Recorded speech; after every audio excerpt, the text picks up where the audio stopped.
And we're all here. Excellent. Are we on? Perfect.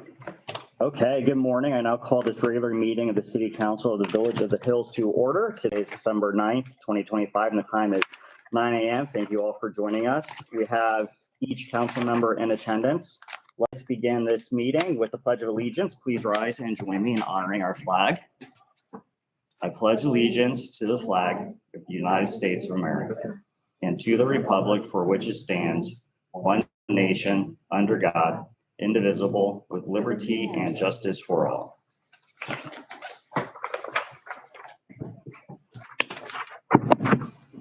Okay, item 3, public comment. Members of the public may address the City Council during the public comment period on items which may or may not be on the agenda. Speakers must address all comments and questions to the presiding officer and must limit their comments to 3 minutes. Inquiries from speakers about matters not listed on the agenda will either be directed to staff or placed on a future agenda for council consideration. Do you have any public comment? Okay. It's nice to see you both, so thank you for attending. Okay, moving on to item 5, consent agenda. Well, for no presentations, item 5, consent agenda. All matters listed on this item are considered to be routine and will be enacted by one motion. There will not be a separate discussion of these items. If discussion is desired by any council member on any item, that item will be removed from the consent agenda and will be considered separately. So these are the meeting minutes of November 18th and the meeting minutes of October 14th. I did send Angie some text comments that she incorporated already. Probably not in the current draft you guys have, because that was the draft that I get comments off of.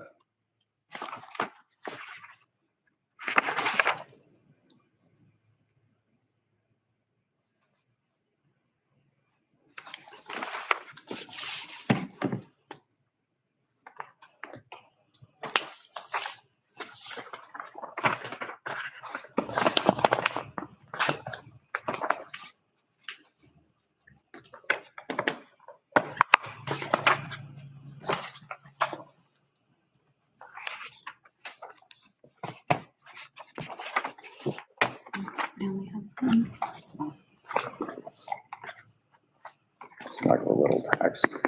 Oh, I wasn't here for that meeting, so I wouldn't have. Yeah, all the stuff. Yeah.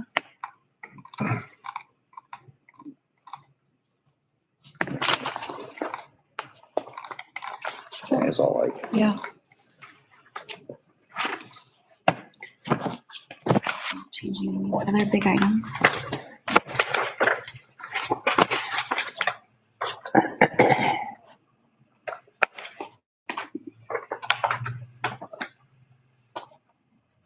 Somebody have a request to pull any out or have a chance to spin through? I would, well, I wasn't here for October, so I won't move.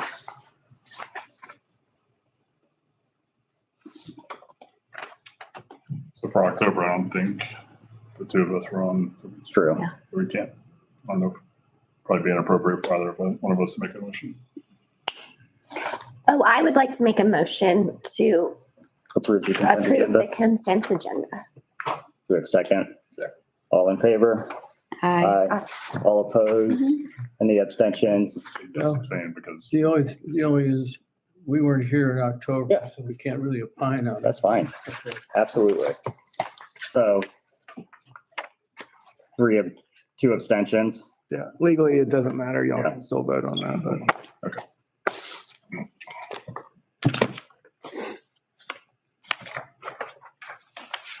Okay, moving on to item 6, reports. Let's begin with the law enforcement report. All right, so for the month of November, calls for service. We had 22 assist complaints, 11 911 hangups, 1 suspicious vehicle, 1 trespassing complaint, 3 select traffic enforcement, 20 directed patrols, 1 collision, 1 assist EMS, 1 follow-up investigation. We had a noise complaint, suspicious noise, 1 reckless driving, and 1 false alarm, burglary alarm. And then also 24 traffic stops with 7 citations and 20 warnings, with a total of 89 incidents for the month of November.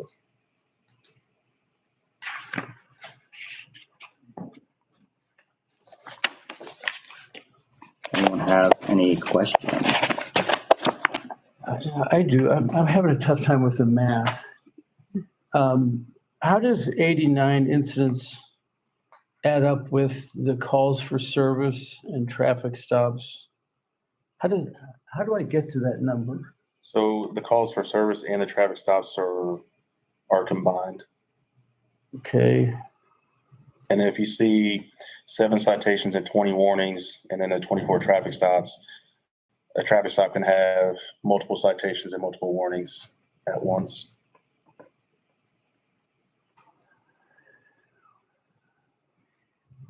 Yeah, if you add calls for service plus traffic stops, it equals 89.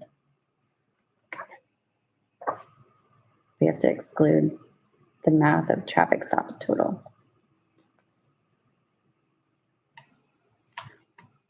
okay. Okay, I'm just curious, was there a pop of traffic incidents around Thanksgiving Eve? No.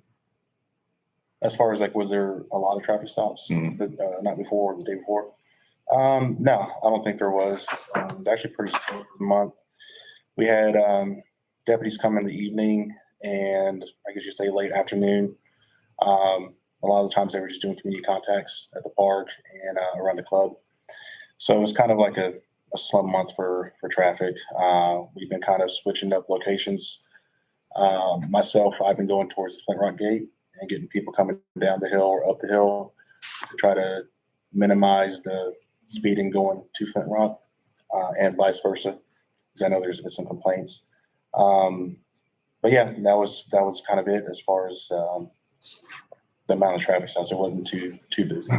So I know the club did Drinksgiving the day before. Yeah, I don't think we had anything the night before Thanksgiving. If I may make a suggestion, I've noticed an increase at the Loman's Gate, people using the right lane, the resident lane to turn Sure. left. Yeah, And vice versa. And it is, I've Yeah, seen both ways. 2 near collisions amongst the multitude of, yeah. There's I've seen. there was a couple days where myself and another deputy were just standing out there because we noticed people were even running the stop sign heading out of the exit gate. They just kind of just roll on through. So we didn't make a card, but we were stopping them with our hand, be like, hey, listen, this is getting kind of a little out of control. And then we saw people in the right lane turning left as well. So we were just kind of stopping Just a them. reminder, because it's residents. Mhm. Thank you. Deputy Gonzalez, can you tell me what directed patrol is? I'm new here and Yeah. So a lot of the times we'll go like in just different areas of the neighborhood. If somebody calls or they wave us down and say, hey, do you mind, this time of the year, can you just kind of sit on our road just to make sure, or people will let us know that we're going to be out of town for a couple of days. And if you can just monitor our street, monitor our area. So we kind of sit there for about 20, 30 minutes at a time. Then we'll move to another location and do the same thing. So if we get calls or people wave us down or catch us to ask if we can sit on their road, then that's what we'll go ahead and do. good stuff. Yeah. Thank you. And then Angie, we did, I guess one other thing, this 9/11 hangups, what's that all about? Yeah, so every month we have about this many. It's usually like in the evening time or early in the morning. Whenever they make a card, I look at it because I see a lot of 911 hangups, and I'm like, what is that? Why are we getting that? And it's usually like early morning hours or late in the evening. And on the card that the dispatch center has up, it doesn't give very much information. Either I can only assume maybe like an elderly person is calling and then either hangs up, or if they have a phone and they're trying to unlock it and they hit it multiple times, it sends like emergency call.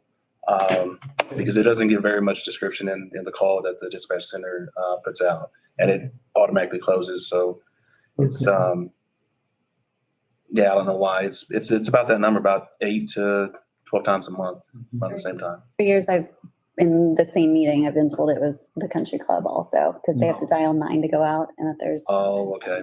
is typing. I don't know if that's factual or not, but If That had you're been shared. accessing with 9 and hitting 1, I get it. Okay, thank you. I don't know. And then we have requested extra hours, correct? Okay. Yes, sir, for the holiday. Correct.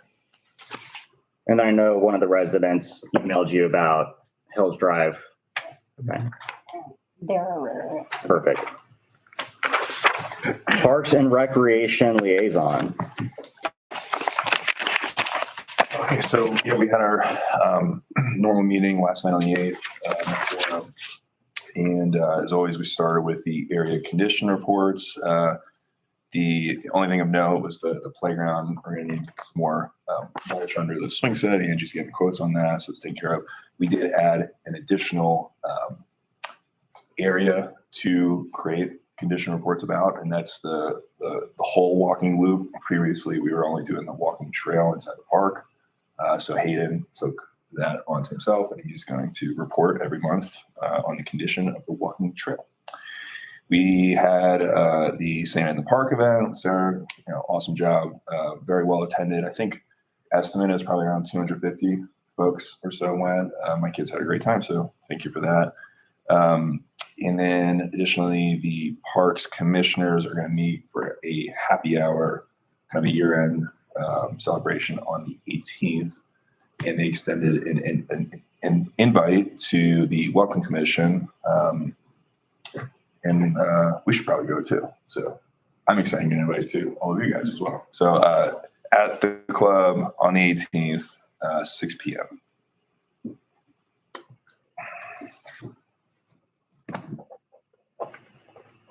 Also, alumni of the Park Commission are invited as well. It was a fun talk. Like it. Thank you. All right. This is financially hosted by us, or is this? No. Just, Yeah, everybody's on fee their own. bar? No cost to the city. Everybody buy their own drinks and food. Okay. All right. 6C, POA Liaison. Is that still Angie reporting on this? I can. Do you want to do it? I mean, yeah, at a high level. So we installed keypads for EMS access only at all the gates. We are going to put some communication out because people, if you just go through and try to plug a number in, it will lock that keypad for 3 minutes at a time. The guards will still have access to remote open all the gates, even if somebody does mess with those keypads, but we're getting signs to put EMS only. Some confusion because Flint Rock does allow their residents to have a code. Where the POA is not allowing that, is for EMS only. The code does not get widely distributed. So I'm excited to have that put in place just so we have wide access for all first responders. New property management partner has been selected. They will start on effectively the 1st of February. We're working through a transition plan now to sunset PS Properties and bring on a new provider, CCMC, much larger, a little bit more discipline in their back-end processes. So excited about that. The budget was approved for the coming year. There is a $150 increase to everybody's assessment. The main driver for the increase was the reserve study calculated a 30-year lifespan on our roads, but then with the engineering assessment, it's only a 20-year lifespan. So to prevent a one-time assessment to all our residents at a much greater cost, there is a catch-up now that we're trying to do. That's literally the 20 to 30 to 20 year. Correct. Okay. Yeah. The annual meeting is in January 22nd. Their standard review, but then there's also an election for 3 open seats, and there's 5 candidates for those 3 open seats. Just for identification here, it's James Cook, who's an incumbent, Rob Littleworth, Hayden Alvey, Angela Thielman, and Karthik Naralaseti. Those are the big rocks for the POA. Excellent. Mud Liaison. To add to the POA, the keypads, the ambulance supervisor called me that it is working. They were excited to see that it was working, so they let me extended that notice to me, so they were very happy with that. The mud, basically they were talking about, the generator that's going in, that's gonna be in back of this building. They talked about the rates around, the hills like Flint Rock, Lakeway, all their rates. Their budget is good. They're starting to receive their property tax income coming in. Other than that, that was basically it. But they, Hey, also, I'm sorry, my apologies. There was a member that I put in his resignation letter, so it's gonna be in February where he will no longer be there, so they're gonna have to appoint one for the mud board. have they indicated whether they will be accepting applications? They didn't say anything like that. I would assume that they would, but I don't know. I think whoever applies, but they should know that there is one position coming up in February that they need to replace. And that's going to be appointed, not elected. Yeah, because I don't think they've published it They in the have, past, so that'd be helpful because I think there's a lot of people who would be interested in contributing. You know, if you're over 65 in Texas, you can defer your property tax. Yes, we do have a fair amount of deferral for So property we taxes. know what our deferred property tax receivable is. Yeah, there's a whole, Angie gets a whole report from Travis County around delinquent and deferred taxes and whatever the deferral reason is. Mhm.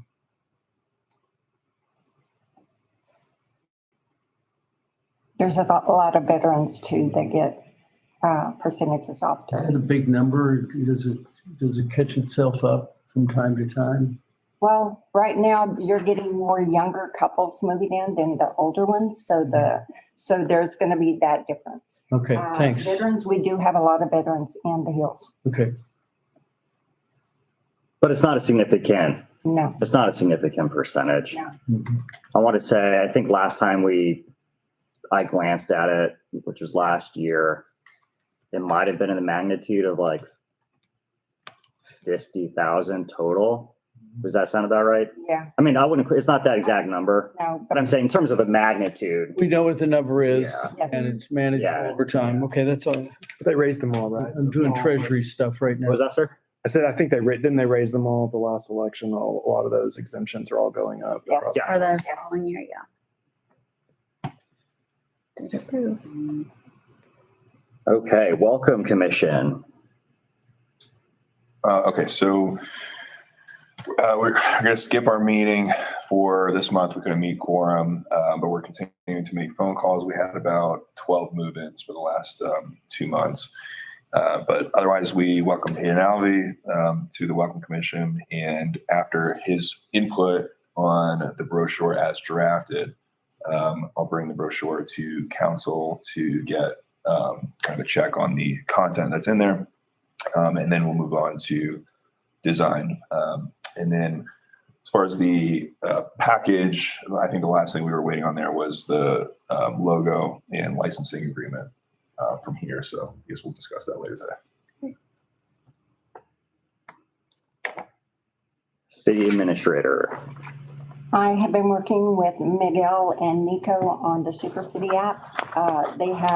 I have given them limited access to the back office so they could see our events. They are putting together information for park reservations to pay and the wording that needs to be in there. They have started to put our events on Super City. So this last one was on there with Santa back in the park. They're looking to see and wanting to see, and I said they're going to have to go to you or Sarah in reference to adding more. They want to ask if we want to put the club events on there, or if we want to put any surrounding area events in there. I said that would have to be a decision for the uppers. Yeah, we can talk to him. And I have talked to Assistant Chief Bonnet in reference to, we got together, we're gonna work closely in reference to all the event that's happening in the city and in Flint Rock, since he does do City of Lakeway. We worked really well together in the turkey trot, reference to getting police officers out there and surrounding and making sure that everything was secure and going good. We actually are getting together with Nolan and in reference to CERT to get involvement with the community for volunteers in case of any type of conditions like we had with the ice disaster that we had in the hills. Can you just give a quick overview of that program, that CERT program? It's not an appropriate time. Yeah, absolutely. Thank you. So just so everyone knows, I'm Nolan Screen. I've been working with Angie on CERT and a lot of emergency management stuff for the hills. So just real brief overview. CERT is basically a citizen program through FEMA.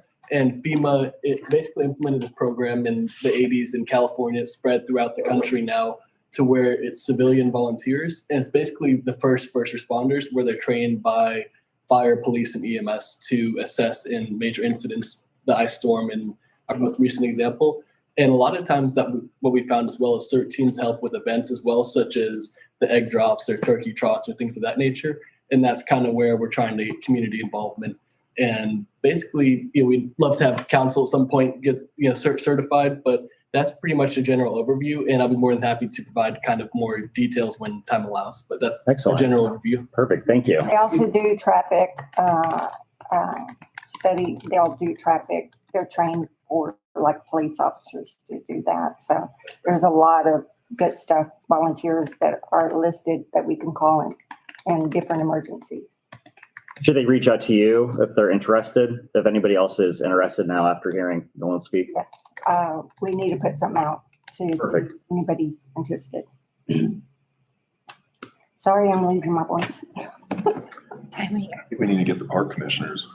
How long is that certification process? So I'm glad you asked. The certification process is, and it's different based on however we want to do it as an organization. So right now, the Hills is considering being a sponsoring agency for CERT. And so once we have a sponsoring agency, we'll be able to basically go and do, it's a 24-hour training, but typically what it is broken up a Friday, Saturday, and then a disaster drill on Sunday to conclude. So that's typically what it could be, but it can be adjusted to fit schedules. Yes, ma'am. Excellent. Thank you.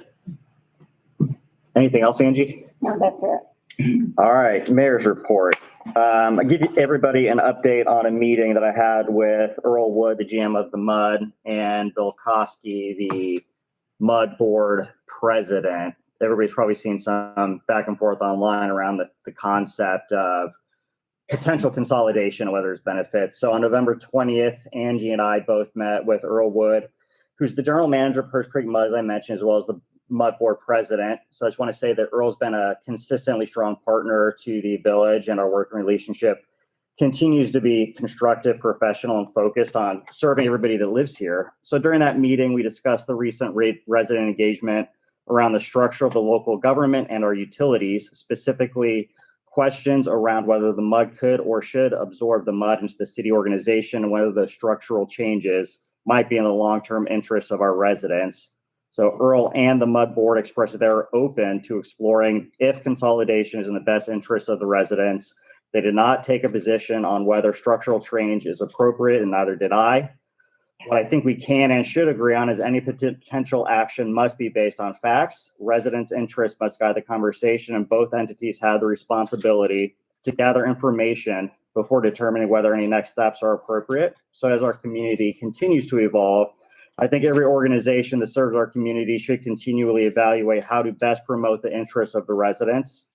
Again, I appreciate Earl's openness and the MUD board's willingness to consider all options. So again, nothing is proposed and no changes have been recommended, but what we did leave the meeting with is an understanding that I will continue to gather information so we continue to determine whether there is a practical path, a legal path, and most importantly, a beneficial path for our residents.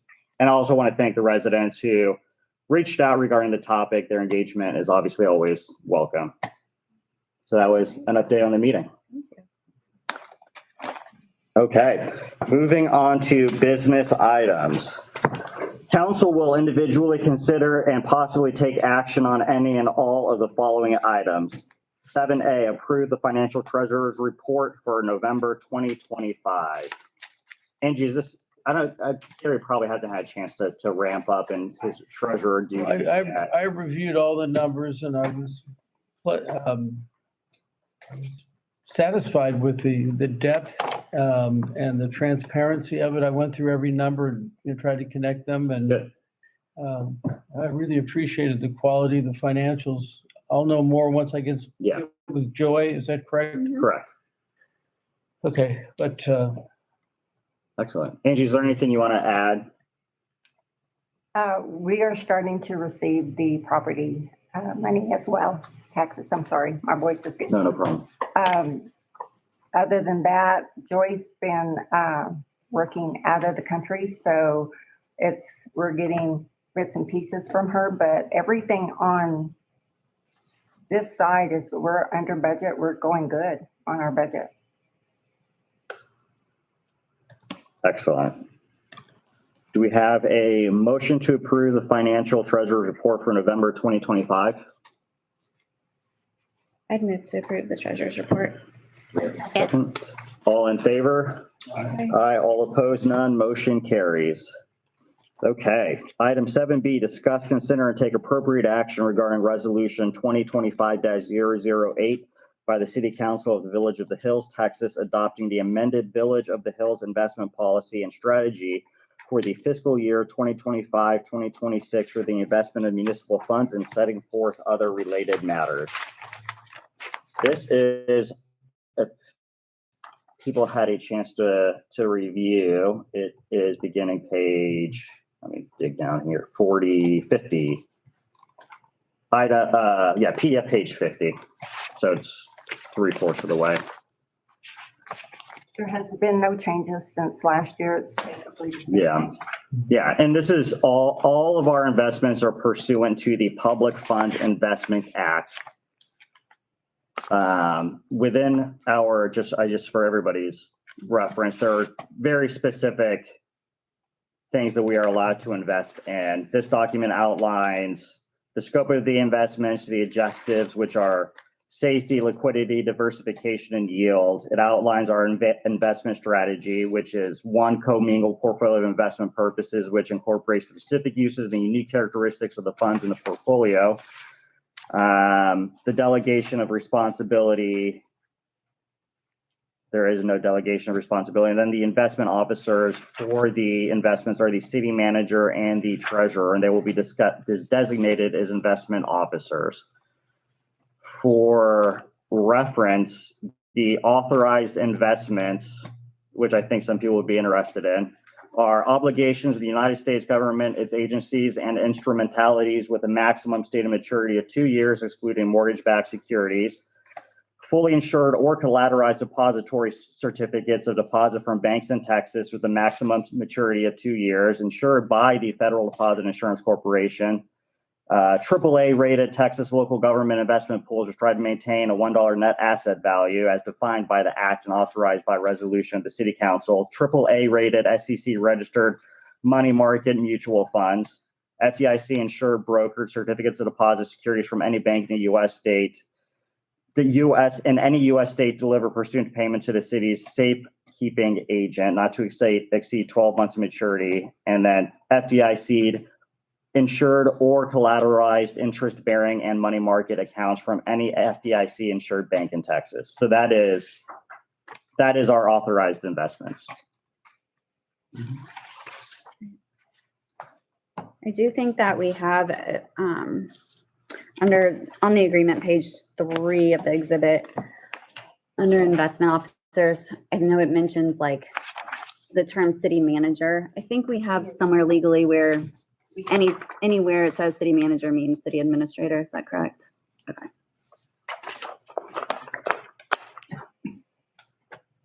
And I move to approve resolution 2025-008. Second. Any, And Andy, maybe you could help me with, there's a 8-hour training, 10-hour training that I need to take. If we could chat offline on getting that done, that'd be great. any, No change from last year. no change besides updates. And I may have said this before, but to the extent that you guys outsource any of that to any company or investment or tech school, their representatives become the investment officers for those funds. So all those requirements that the investment officer has to do, they don't apply if the funds are being managed by Okay. one of those approved Helpful. services. I do remember saying that. Thank you. Any additional questions before we vote? Is it customary for these things to remain, like, how long has this been static, if you will? It's unless, I think it was updated last yeah, year with Rick. It was. Exhibit A has the date. Is this boilerplate stuff right here? yeah. Yeah. A lot of it. And again, it's A all, lot of it's statutory. It Yeah, I was gonna say, doesn't it's all- have to do. yeah, we're very limited in what we're able to change in terms of actual investments.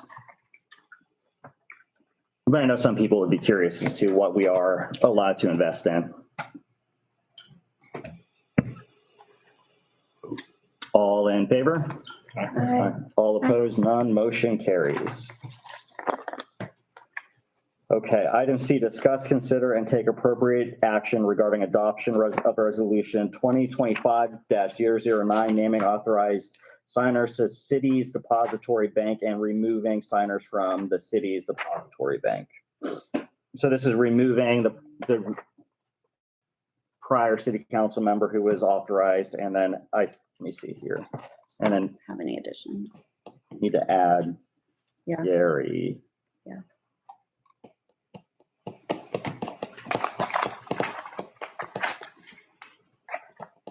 So I think then we all have to re-sign it.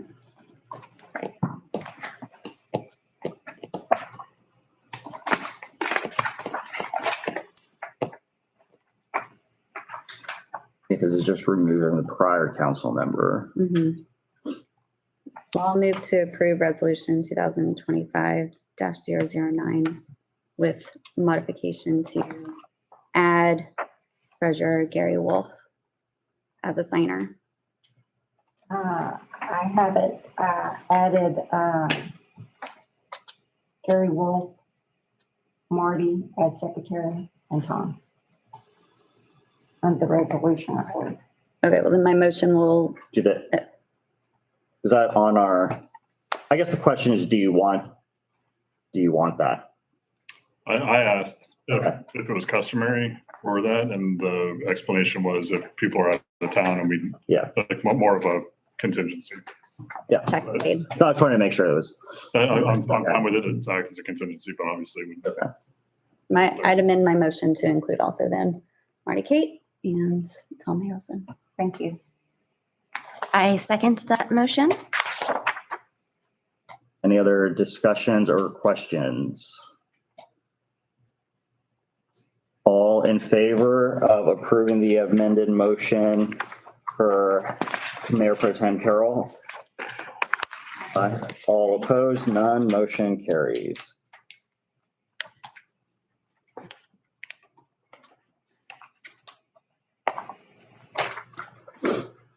Okay, discuss, consider, and take appropriate action regarding city council members committee assignment for the Youth Advisory Commission. Is it okay if we group these together, D, E, F, and G, since it kind of is like putting together a puzzle of liaisons? Is that okay? I think we- Yeah. So we can talk about them all. Yeah, you can just open them all up and Yeah, okay, we'll open D, E, F, G open them up for discussion together. So this is, I'll just read it for the record. Discuss, consider, and take appropriate action regarding city council members committee assignment for Youth Advisory Commission. Then we need a committee assignment for Park and Recreation Committee, one for Hearst Creek Municipal Utility District Liaison, one for Property Owner Association Liaison. I would like to volunteer myself for Hearst Creek Municipal Utility, like that. I won't fight you for it, but I appreciate you doing that one. I did notice we don't have the welcome committee on here. Love But that. I'm not giving that up. I think we can just roll that into the next meeting, but assume that Would be, you want that one. So, Consent. Yeah, we can discuss it in the next meeting. Yeah.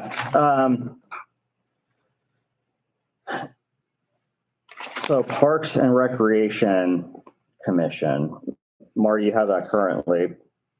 Yeah, Is that something you were, I'm very happy to continue doing it. But I think, they could benefit from new ideas, new leadership. It's a great group, great leadership there. The commissioners are super involved, super active. And I think we have they have a good system for both event planning and asset stewardship. mhm. So, yeah, if anybody has a strong desire to take the reins, by all means. Otherwise, I'm happy to keep it. okay, sounds like you're potentially keeping that one. Unless somebody else. Okay, You don't want to, Gary? Gary, are you interested in parks? I gotta figure out treasury first. Okay, fair. Very fair. okay, Youth Advisory Commission. Sarah, do you want to do a run through? I was Yeah. thinking maybe somebody new. Yeah. So yours running over there. The Youth Advisory Commission is currently on a hiatus because we did not have enough applicants this year. We had 2 applicants. The minimum requirement, I believe, was 4 or 5. I do believe that in my year and a half, 2 years almost of year and a half of overseeing the Youth Advisory Commission, I do think it needs a little bit of a massage through the charter, looking at that numerical value and maybe just community assessment to see how it could better serve our community. Because in the past, it was very event focused, and I love what Marty's done with the parks. Unfortunately, I wasn't able to bring more stewardship to the YAC this year, but I think somebody such as Brittany might be able to help kind of evaluate that and steward that forward. Is the So I would next, nominate Brittany. is the next application period for them like next school year? Mhm. Okay. Typically, that would be school year, yeah. So summertime. Okay, happy to do that. So just a question on that comment. So does that mean, because there's so few, that we wouldn't have the YAC until next September? Mhm. Okay. We didn't launch it. We basically couldn't launch it this year. I mean, I don't think there's anything preventing it from coming about, but Is it youth driven or council driven? Is there any energy from young people to do this? that's a good question. Well, is there a benefit to like The- college Yeah, application? they get credit hours, right? We can, yeah, so the City of the Hills is a qualified CABS, so you can get your cord. So the city can sign off on those hours. It is typically like an hour a month plus whatever events they plan, that they get those hours. And then they do have roles as chair, co-chair. So those are great for the resume. And it's great.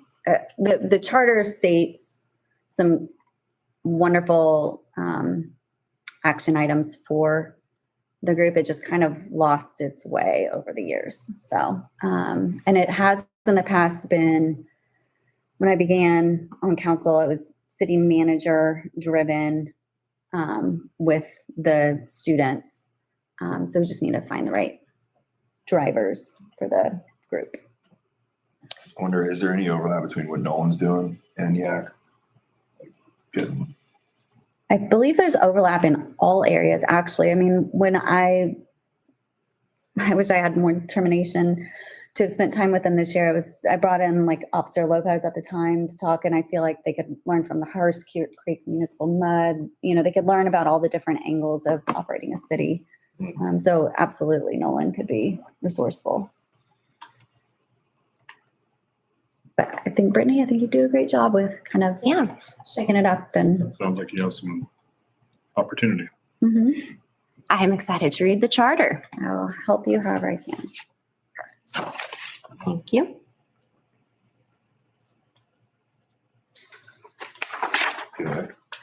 Yours. I'm happy to help in that regard if it's useful to the council. And if there's no, I assume there's no conflict because for the next 2 months that No, I don't think so. I mean, there could be, but This guy's got too much power. Well, then, Not much power in reporting back with the POA said. just trying to keep myself out of harm's way.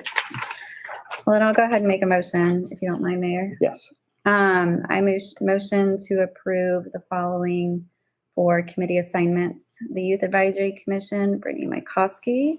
The Parks and Recreation Commission, Marty Kate. The Hearst Creek Municipal Utility District, Kevin Proud. The Property Owners Association, Tom Harrelson. Okay. All in favor? Aye. Aye. All opposed? None. Motion carries. Item H, discuss, consider, and take any necessary action regarding 2025-017 ordinance regarding the use of the city's logo. So basically, this sets out parameters in which someone else besides the city would be able to use our logo. And then it requires obtaining express written authorization from the city manager to use the logo. Great. And there is a fine not to exceed the sum of $500 for each offense if they violate the provisions of the ordinance. And each and every day, any such offense shall be deemed to constitute a separate offense. Love it. And then is this combined? Yeah, because this is, as part of the ordinance, we also have our city logo license agreement, which is the document which outlines terms regarding allowing a vendor, anyone else to use our agreement. So that would be the actual grant of the license to use the logo, which was on the agenda last period. yeah, and Mayor, if I could, so typically when these Absolutely. issues come up, you know, especially for y'all that you have your own logo, we also recommend that sort of three-part thing that you go and trademark your logo with the state because you can't trademark usually city seals and things like that. But a logo that y'all design, you do have the rights to do that, and you should do that so that people don't use your logo to market their materials without the city's permission. Then we have the ordinance that says you can't use it, the seal and other things without permission. And then we have a license agreement. The ordinance also has logo use guide, and I checked with Angie. It's not in the packet, and I'm not sure if we forgot to send it with the ordinance, but these are more like policies. And it's like a 2-page document, or 3-page. I don't know if can we put it up on the screen, or I just wanted you to know that the ordinance is designed to have the policy as Exhibit A. And it just really, I don't know how you want to do that. If you want to. Is it like how, Well, which logo, the color, No, it really just says that, you know, it says that the logos are the official trademarks of the city and that you have to have permission and, you know, eligibility, what the procedure is to apply, the application, that the city manager and their designee will consider criteria about granting use to third parties, such as demonstrated commitment to city's mission, core values, impact on city core services, media exposure value for key city messages, economic impact, third parties' experience, qualifications, reputation, and it requires the license agreement. And then it has some guidelines for the city manager to ensure that to guard the value of the city's logo. Okay. It's very, it also prohibits use of city's logo for sale of tobacco, alcohol, controlled substances. The city reserves the right to take appropriate action for partnership agreements with retail, food establishments, restrict anything that promotes pornography, obscenity, indecency, those kind of things. So these are really just guidelines to, about whether or not you would even let someone sign a license agreement, right? The rules by which Angie would choose. And it has an application for the logo use and things like that. Great. I had an issue with the license agreement, but I guess we'll wait to make a motion first to discuss it. Yeah. I'd like to make a motion to discuss item 7H. Second. There's no consideration, like financial. I feel like we should have an option to charge people Yeah, but to get the license. what would we be? So One is we're not going to allow somebody to come to us and say, we want to, and again, I'm fine with getting, I'll give you an money. example. but yeah, So for the Welcome Commission, we have a vendor, a roofing company that wants our logo on their hats to be included in the basket, for which they would pay, I think, $2,500 for. To me, that seems like that should be in the license agreement, right? Like That you're paying $2,500 for a limited run of hats. my read on that is that they are making a donate because we don't have a revenue line to accept those types of funds. My read on that is that they would be making a donation to put their logo on, not pay to put their logo on. Well, I think even if you accept a donation, you think there should be some agreement where you're saying like, okay, in exchange for this donation, we're granting you the license. but That's wouldn't what we be, thought they would be this giving us, I mean, they're making a donation and then we would enable that sign off and then using the logo. because they're That just donating. doesn't seem right to me like that, right? There should be a clear kind of consideration.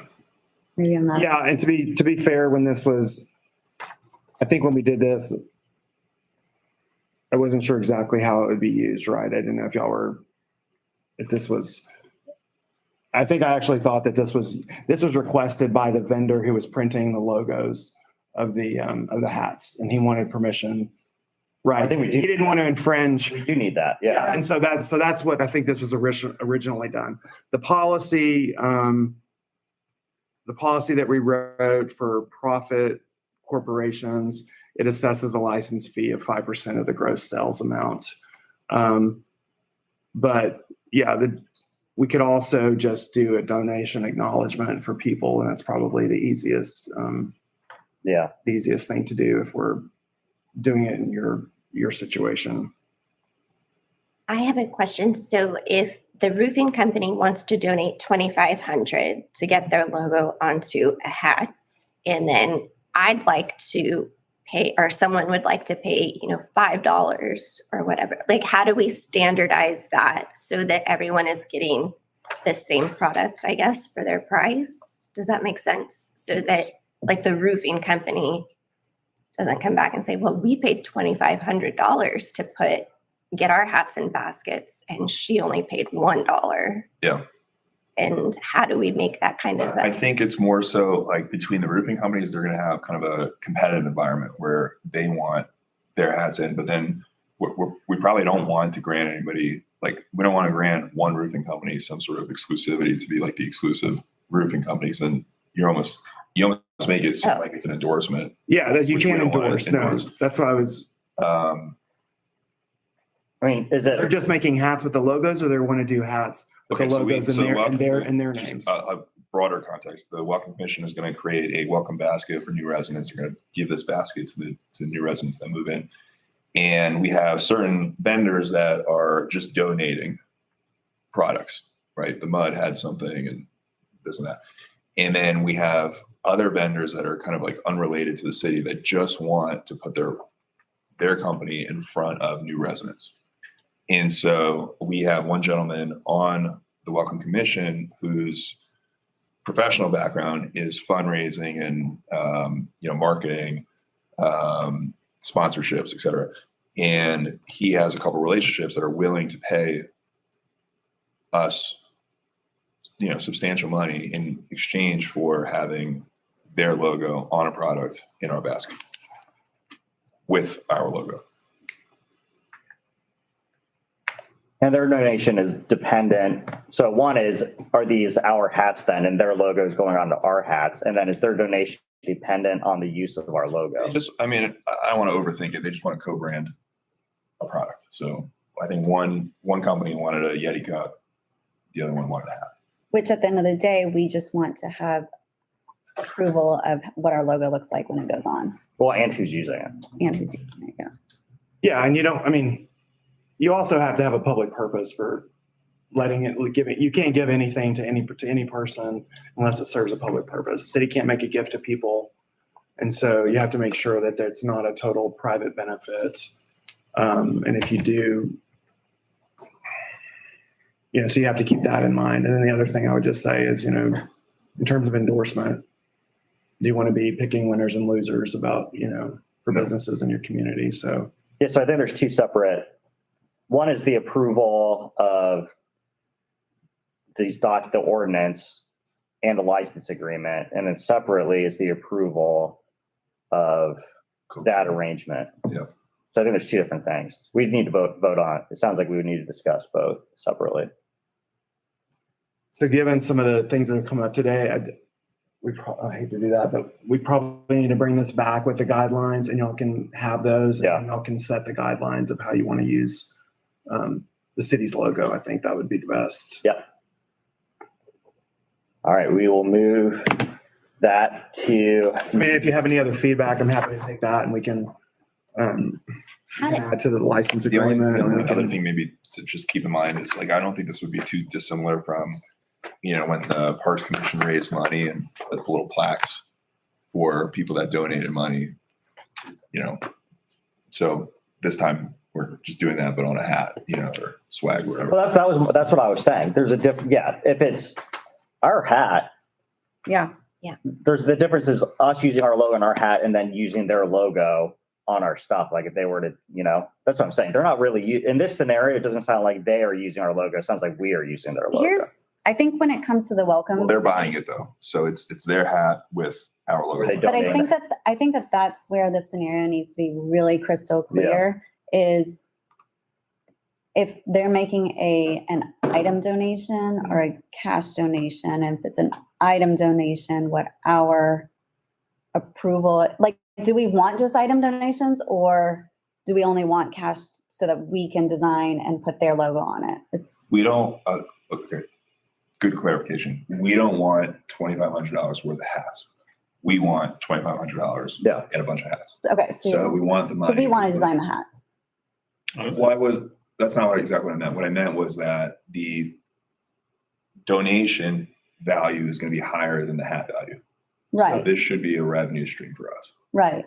So they send us $2,500. We produce the hats with their logo and ours. So then we don't could have to give. produce them, but So what then if they we don't have produce to give them any licensing. We just need their logo. I don't think that's I don't want to speak for the roofer. I think the roofer has their own hats, right, with their logo, and they want to slap Slap bars on the side. our logo because that Okay. serves no branding purpose for them to have Hills logo, Hills swag out there. Yeah. They want when somebody moves in, there's a roofing company and there's the hat sponsor endorsed by, that's where it's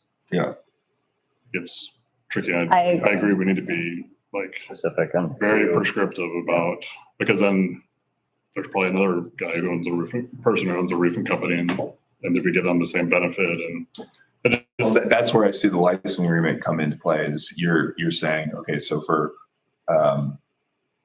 1 year, we're gonna allow you to use our logo. After that year is done, then we're open for business again. And someone else can come in. Yep. But then the trouble. I'm not Yeah, talking are we business. giving an exclusivity agreement? Right, that's what I was about to say. I don't know if we, yeah. You don't want to put. So this, yeah. So I think, so there's two different, so there's two different topics. One is the actual licensing of the logo, which we need to button up and trademark. And then two is the use is the specific parameters in which we're going to allow sponsors to use the logo. And in this case, a very specific sponsor. And then we need to be mindful of the stuff you said last time about who we authorize to use the logo. It sounds like the ordinance covers a lot of that.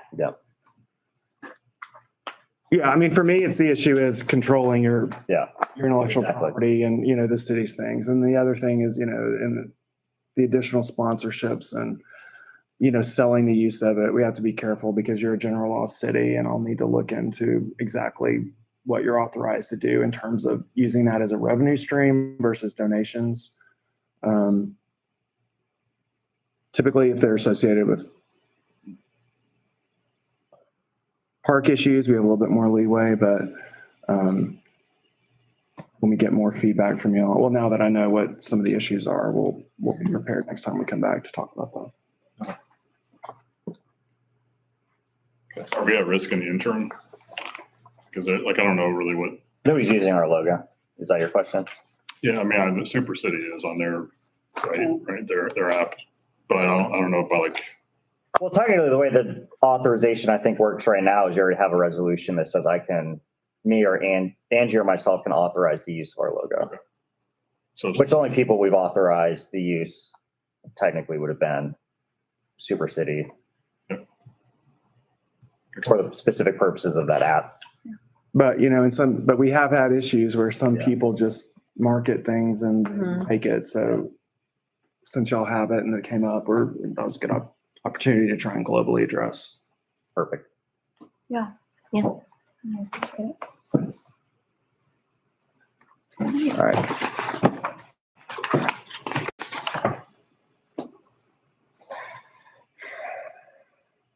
Or can you specifically outline the request and we can work with Josh to gather Sure, yeah. information? Work with Josh. Because we're able to do that.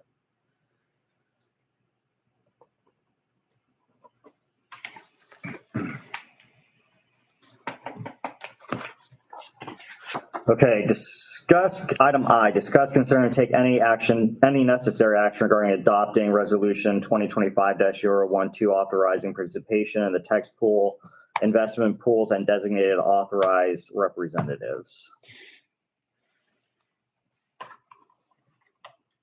So text pool is our grouped fund that funds go to for our investment vehicles. All this resolution adds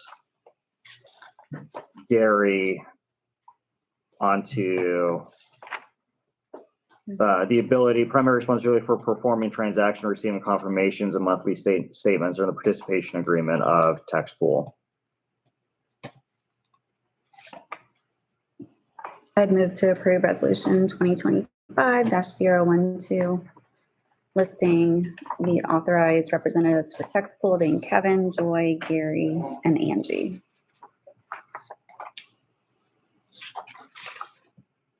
We have a second. I'll second. Any additional discussion? All in favor? Aye. All. Hey, Gary. Are you? Okay. Yeah, thank you. All opposed, none, motion carries. Okay. Item J, discuss, consider, and take any necessary action regarding the locking of the pedestrian gates from dusk to dawn.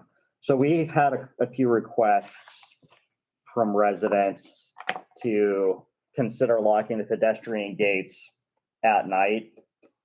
One being, we did see, I think there's the e-bikers came in through the pedestrian gates again and did some more damage. But two is people seem to be concerned about people walking in and given the holidays taking Amazon deliveries. I have not heard of any issues right now, but this is a topic that's come up in the past. So I've requested we all discuss it as a group, whether that's something we want to consider or not do?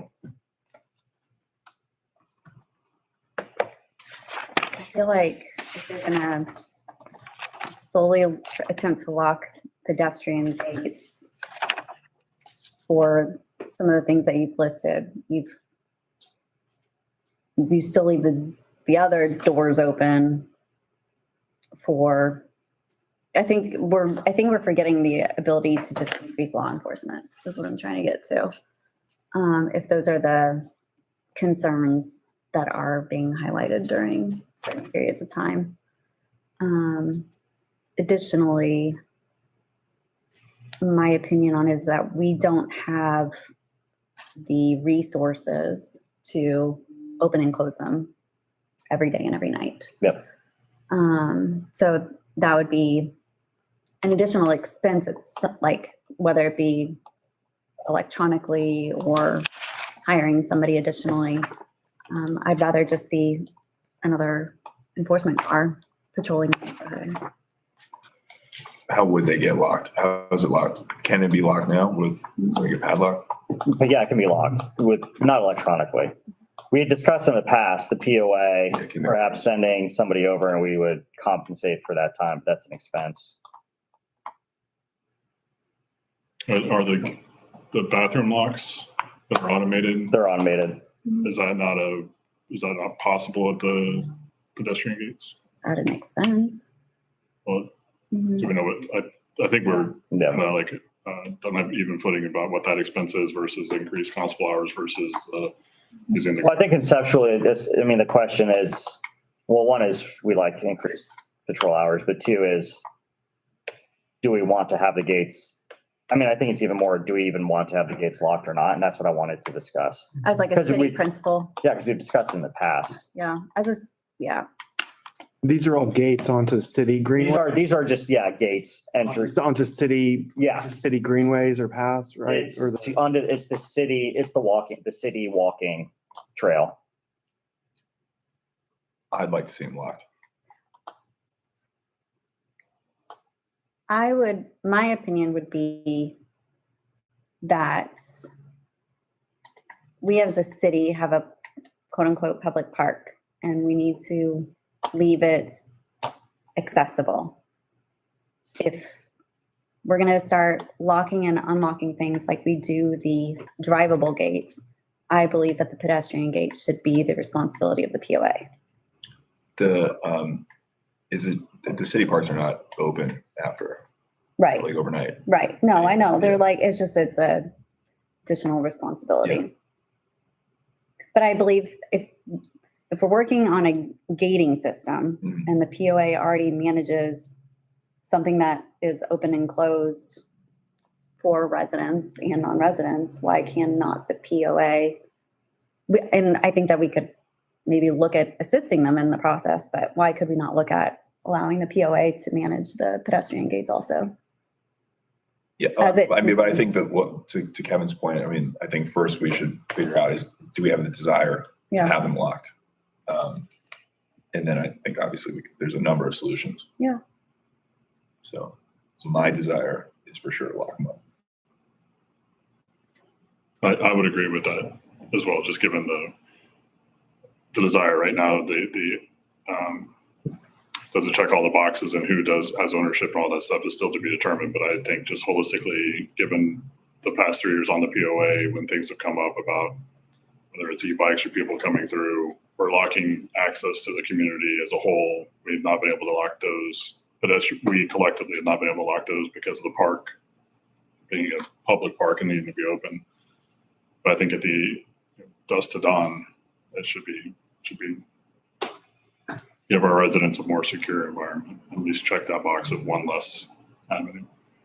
So then if we do lock it, what if I want to go like, this is hypothetical, because I don't go running in the freezing cold. What if I wanted to go running like At 5 at a.m. 5:30 in the evening now that it's, like after dinner or before dinner, it's already dark and that's dusk. Maybe you Maybe don't have to locking lock it. all of them. Maybe you can leave, the Loman's Crossing one open. I think it'd have to be like a Key keypad. fob. or That's what we something. talked about in the past, was perhaps a key fob.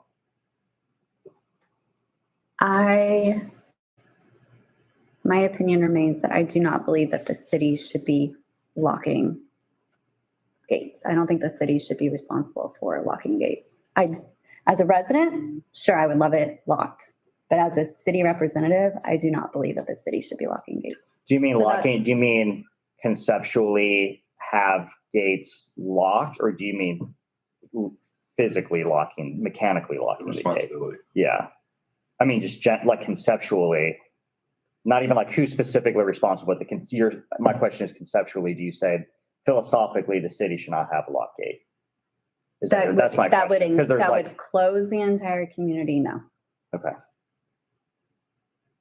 But my alternative stance is, as a resident, I would favor a more secure setting.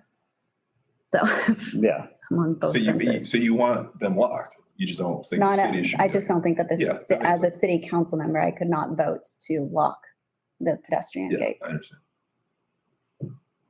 Josh, if the city, well, it's a walking trail. So we have our walking trail, which is similar to a sidewalk that does have gates to exit the community next to the POA gates. Since the walking trail, I wonder if that's part of the park though. Are we allowed to restrict access as a city into our public space, which is the walking trail, which you could think similarly is akin to a sidewalk? Well, I'll have to check. Honestly, I mean, I don't know. It's, Okay. in terms of access to the public spaces, they have to be reasonable. I don't see that much of a difference between, the private roads that you have and you already have the private roads, but you do have to allow access to the public spaces, including the green spaces and the park, but you can have reasonable regulations. So if that's Yeah. closed at night, I don't see that as an Okay. issue. As I sit here, but I'll need to double check. I mean, you're going to have the similar regulations about locked gates as well, that you'll have to follow those. But other than having access to the fire department and Yeah. there's no fire safety issue. Yeah. And we have discussed this with Yeah. Lake Travis Fire Rescue. W. Gonzalez, do you see any, just so we can have another data point, do you see any issues conceptually with locking those pedestrian gates? No, I don't see any issues with it at all. I mean, because say, for example, even if they were locked, you get people all the time on certain gates tailgating in, whether they're on a bicycle, an e-bike, or even a vehicle, a normal sized vehicle. I mean, I'm sure just like with any of you guys, for me, my perspective is just preventing anything from happening, whether it's the holiday season or not. I like to try to see the good in everybody. But, who's to say Amazon drivers are, hey, I just dropped off this amount of packages at this gate or at this home, and then have a follow vehicle, coming through, or somebody just on the pedestrian gate, and then just, hey, this gate's open, you can just go on through. Is that going to happen? I don't know, but it's just about preventing something like that from happening. Now, again, it's not just because of the holiday season, but just any time of the year as well.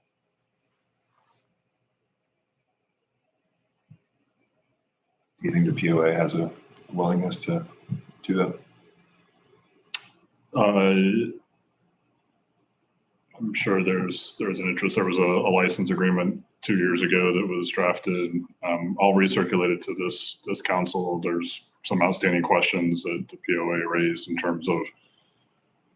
Yeah, this did go down I mean, there's probably half a dozen questions that are open. So I'll recirculate it to this group now that we've got some. Does the city impose deadlines on the walking trails or just the park? Like, can you walk on the trails at night on the city's right of way? I hope so. I mean, I mean, that's I think something it's we have to- I think it's the park. I think the park specifically, we don't have the walking trail designated as a park, just within our actual park is what I think our ordinance is.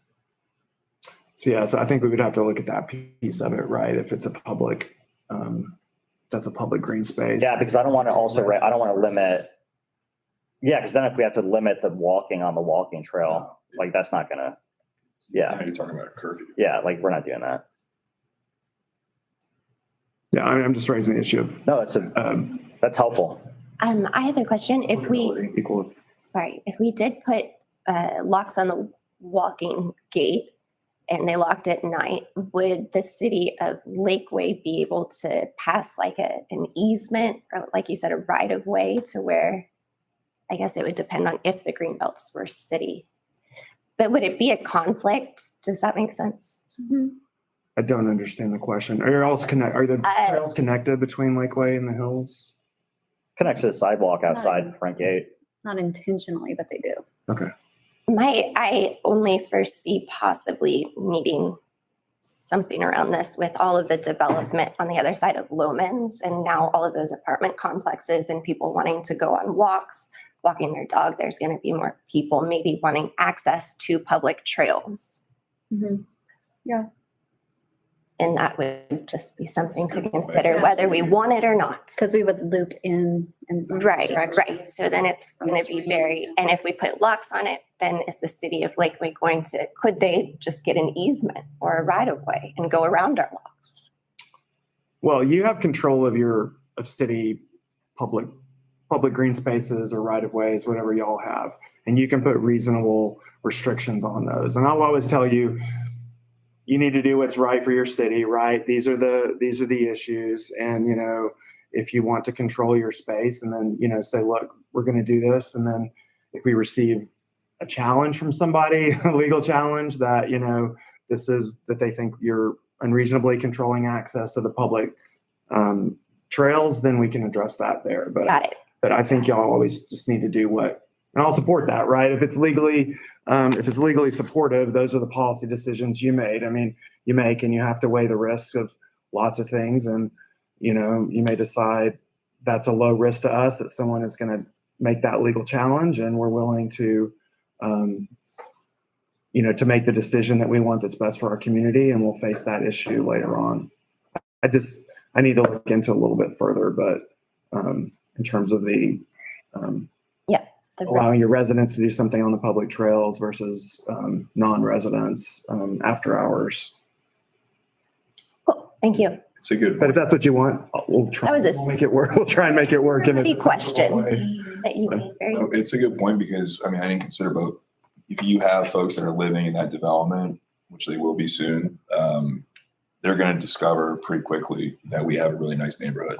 And it's nicer to cross the street, go into our neighborhood, walk Correct. along the trails, than it is to walk Correct. down the sidewalk of Women's Crossing. Right. So it might be a more urgent issue than we think to get those gates locked. For maybe side, well, yeah, I don't know what the legality Yeah, is. but then you go back, Nope, take it back. So I say lock them up. On the record. All right, so it sounds like, well, look at whatever the discussion was, we did have this basically rehashed a prior discussion that we had. Well, so what's the issue with the POA? It just goes down a bunch of hypotheticals. No, I think, so the POA can, beyond the vehicular gates, the pedestrian gates have not, they're part of there's a The perimeter. fencing perimeter Yeah. agreement that is owned by the village, so the POA can't take on any Right. monitoring. So that would have to be transferred. Yeah. First, which there's an agreement that was proposed on that. That's pretty simple, pretty straightforward on that front. Then it's a mechanism of what do we do, right? Are we padlocking? Are we doing virtual locks? Are we doing like what the club has where you have something you can scan what are those things? And then it kind of comes back to why are they currently accessible? Is the park truly a public park? Is it not there's just some of those Mhm. components. I'll recirculate the questions. I haven't thought about it in 8, 9 months. So Probably longer than that. November 2nd was our last exchange. Last year. If someone wants to drive in and they say, okay, I want to go to the park and they're not residents, then you got to let them. but that shouldn't stop us from locking the gates. I mean, they still would have access. We should look into setting a cap, because I don't know if you can, if somebody wanted to come in and want to go to the park, we could, whether the POA allows them or not, Correct. but they could, we could not restrict them from accessing the park. But Whether they drive. you can ask, you can record their driver's license. Well, yeah, I was gonna say whether, Have the alternative. whether we restrict them from driving is like a whole, because that's their road. I don't know if we can restrict people from it. I don't know if we Then they can, have I to don't know walk. if we can force the POA to allow people to drive onto their road. That's current state, right? Yeah. If anybody comes in and says, we're going to the park, we have to, Well, yeah, you let them. but we record. Yeah. As owners. Those are reasonable restrictions. I mean, you restrict them by time, right? Yeah. You can go in after at night. Yeah. Correct. Because the problem is with the bikes, those go through the pedestrian gates. Yeah, they just walk through. So if that's locked, then I don't see a conflict. You're still allowing people into the city parks if they're going through the gates in a car. Well, the gates wouldn't be locked anyways. I mean, if they want to go to, yeah, so the park, I think the idea would be the park hours, the gates would be unlocked, unless we're now talking about locking the gates, having them locked all the time. I think that's part of the discussion we should have, going back to the maybe new concern of development going across the street, because people aren't gonna they're gonna walk during daytime hours, right? It's gonna be 11 o'clock on a Sunday. But then does that become an unreasonable restriction on access? You know, do you have other cities shutting down their cities from pedestrian use? Because then you'd I be don't see saying, that. you have to drive a car to be able to access the city park, which would be that would be a pretty unreasonable And- restriction. That's where I feel like that's more of a POA Yeah. discussion, not a city discussion. I think the city should stay out of preventing access for the uses that we've talked about. But the POA has the right to have those discussions. And I think that's where the license agreement comes in. Yeah, we'd The license, yeah. the pedestrian gates to the POA, then the POA can, Then the POA can say what they want to have happen. But the city needs to.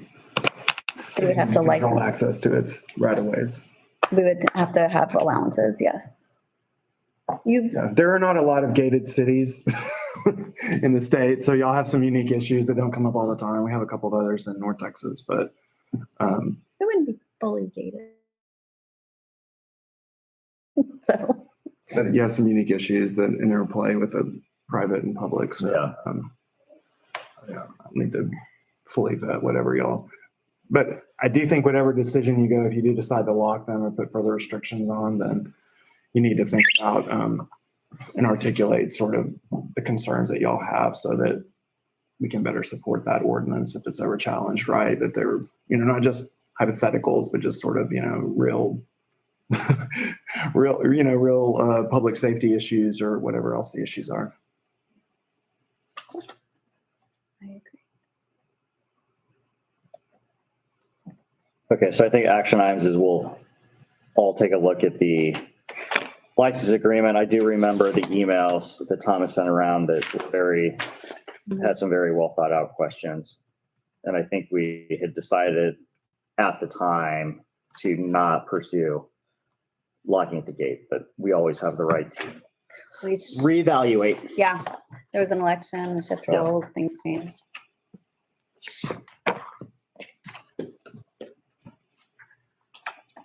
Okay, so we'll move that to a future meeting.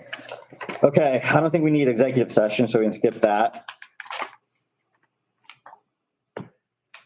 So we're gonna move the logo discussion, continue the logo discussion at the next meeting. We're gonna continue potentially the pedestrian gate discussion at the next meeting. Is there any other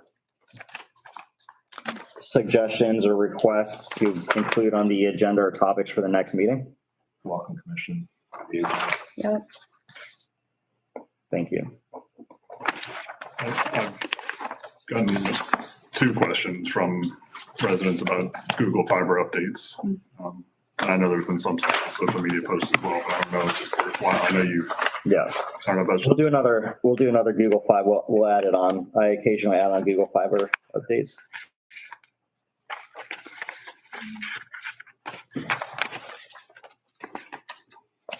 City logo, ordinance, 2025-017. Yep.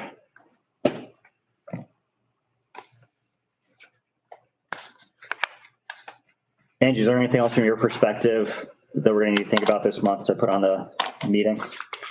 Not that I can.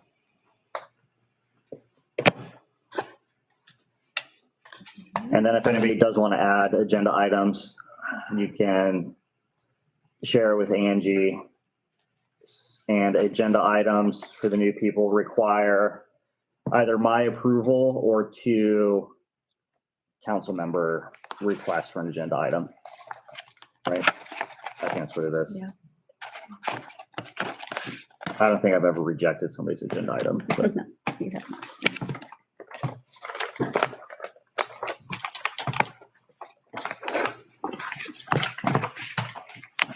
okay. Let's see. All right. So unless anybody has any new business, we can now entertain a motion to adjourn the meeting. I will motion to adjourn the meeting. I'll second. All right. All in favor? Okay. All opposed? None. Motion carries. It is 10:21. The meeting is now adjourned. Okay. Thank you.